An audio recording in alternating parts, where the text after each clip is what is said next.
We have a short sail today. We have about 8 miles to go, and we're headed to one of our favorite anchorages, Bug Island. 8 miles, but it's a windward passage and the wind is howling today, so we got some tacking ahead of us. Brace yourselves, crew. And we have an extra special guest with us. This is Kuba from Prague. Kuba is a non-sailor coming from a landlocked country, so we are teaching him all the ropes. So far, he hasn't touched the line.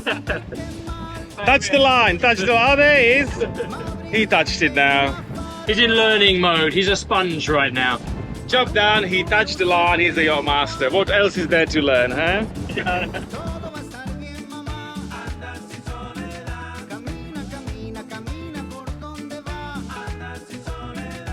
Well, let's see whether the student is gonna catch something, huh? Because I haven't been having any luck for the last month. So what are you gonna catch?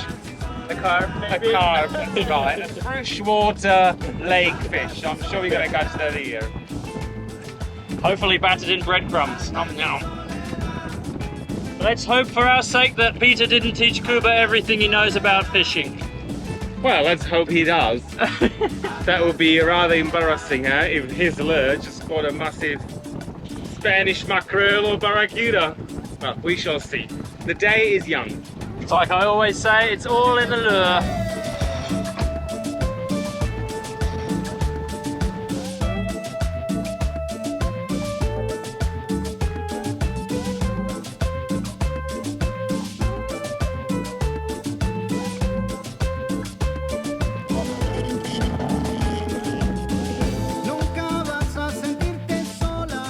I'm telling him, reef heavily. We have a non-sailing friend on board, and what does he do? The entire jib is out, and we are on second reef on the main. But now he's a sailing friend, look at him. He touched the line. And he has taken anti-seasickness pill as well. So. Okay, it's official. I am giving up. I had enough. Look what's happening. I got a fish!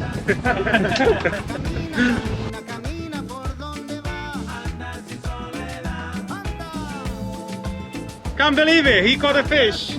Yeah. God knows what it is, but hey, it's a fish. Fish is a fish. Kuba, is that your first fish ever? Yeah. Can you believe it? For months I go without fish. He turns up and he catches one. You get that luck? Oh, be careful on the back.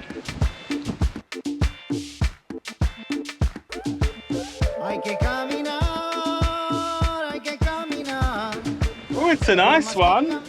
I think it's a jurel. But yeah, that's gonna be enough for lovely fish curry or something.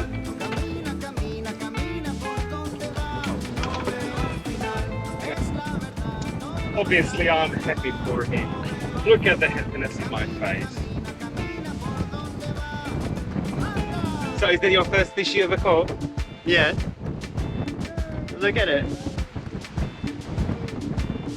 My first fish ever!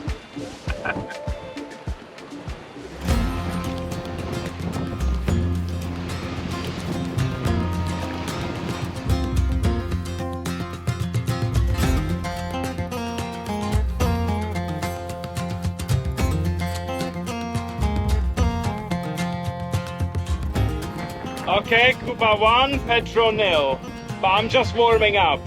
I'm saving it for a massive Spanish mackerel. You watch. I'm back. Unfortunately for him, he's been saving himself all season for that mackerel. I don't think there's much chance of it materialising this week. We shall see. We shall see. Watch this space. We're flying at 6 knots. The wind has strengthened to nearly 18 knots, so all the odds are in our favour. Kuba now retired. He's done for the passage. He caught the fish. He touched the line. Job done, eh? Yeah, he's been learning from the first mate, clearly. The best student I've ever had. I told him everything I know. Hey, Kuba, prepare to tug, and I'll tell you now, yeah? When I tell you now, you start pulling. That's it. Hold on to it.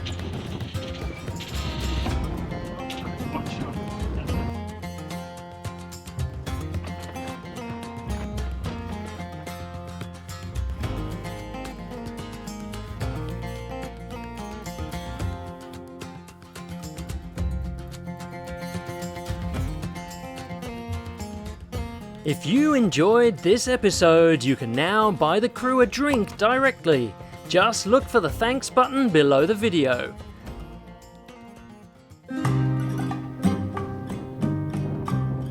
It's turned into a beautiful day, so we're gonna do some dinghy riding and explore the two islands here before the rain comes. It's been raining for the last few days in the afternoon, so we need to make the most of it.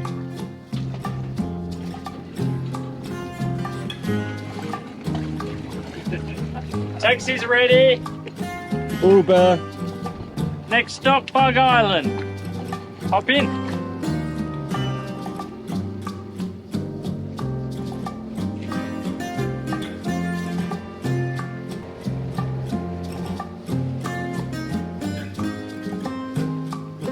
Land! Oh.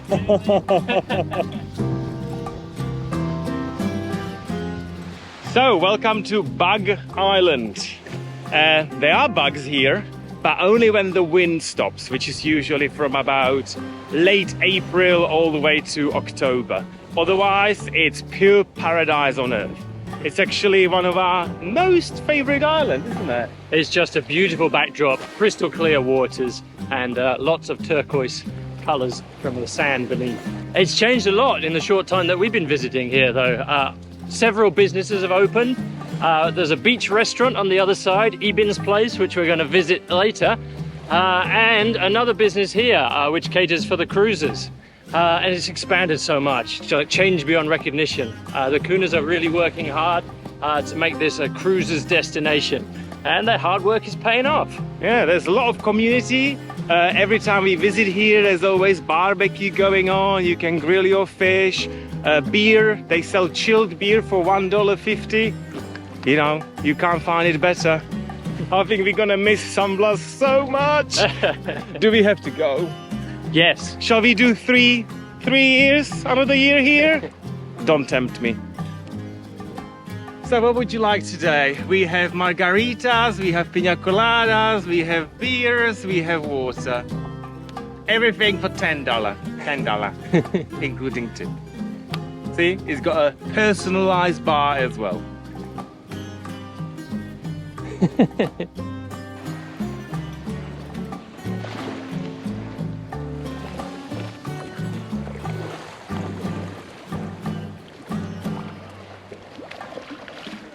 Don't want to disturb the photo shoot back there.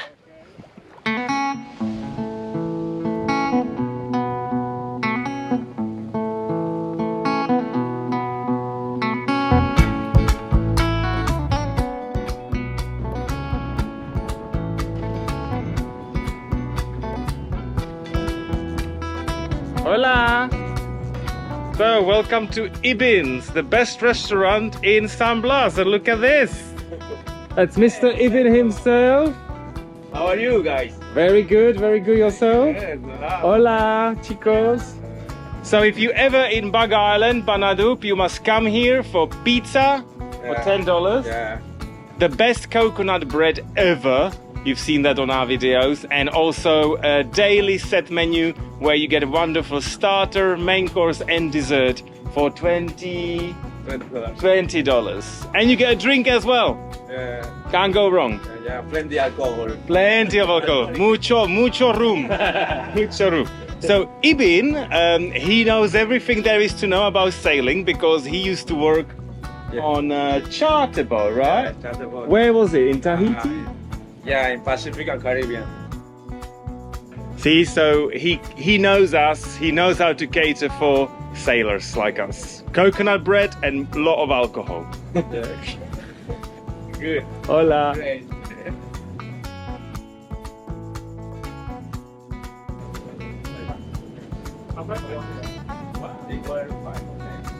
With the blue suit. Yeah, we need to bring you a flag. Ah, big flag. You don't have a UK. No, seriously, this is a wonderful place. Great community, great food, great service. And the setting is just spectacular. So anytime in Bug Island, you must come and eat here.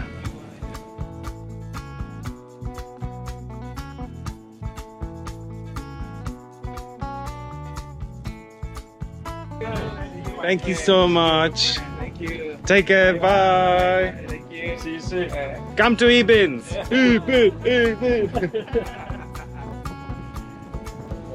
Hola. It's all happening. They have a group of 12 people for lunch. I'm getting all hungry. Maestro con piña. Sí. Va a ser piña colada. Baba piña colada. Piña colada. It's a fascinating story that Ibn was telling me. I was really curious how the Kuna decide to settle on an island and what the concept of like ownership is. How do you say that this is Ibn's place and not belonging to another Kuna?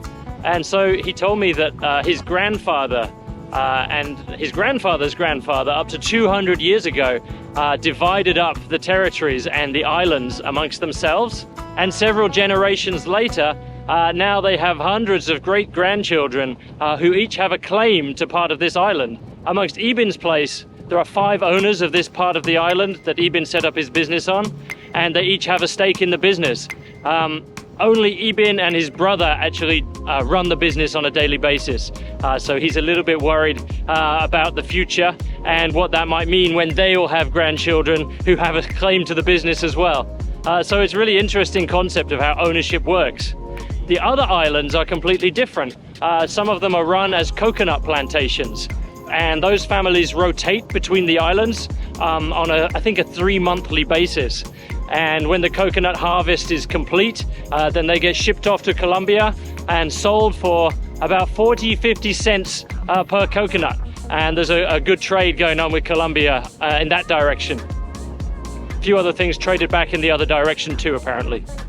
But yeah, it's fascinating how it all works around here, how the ownership works, and how people decide to settle on one of these islands and call it home.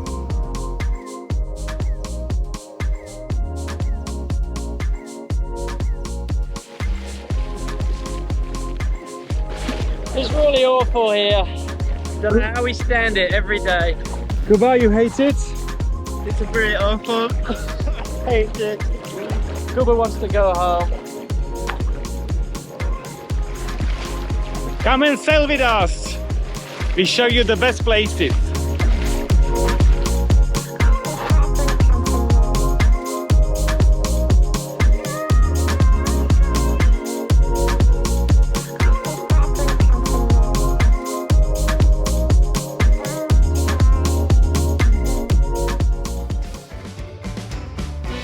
We can't have our wine costing more than our diesel. Most of the time, the diesel tastes better. Special thanks in this episode go to all of our patrons for diligently following the First Mate's Diary page by page. Champagne for everyone. Thank you so much, and here's to you. If you enjoyed this episode, you can now buy the crew a drink directly. Just look for the thanks button below the video. Thank you for watching and see you next time.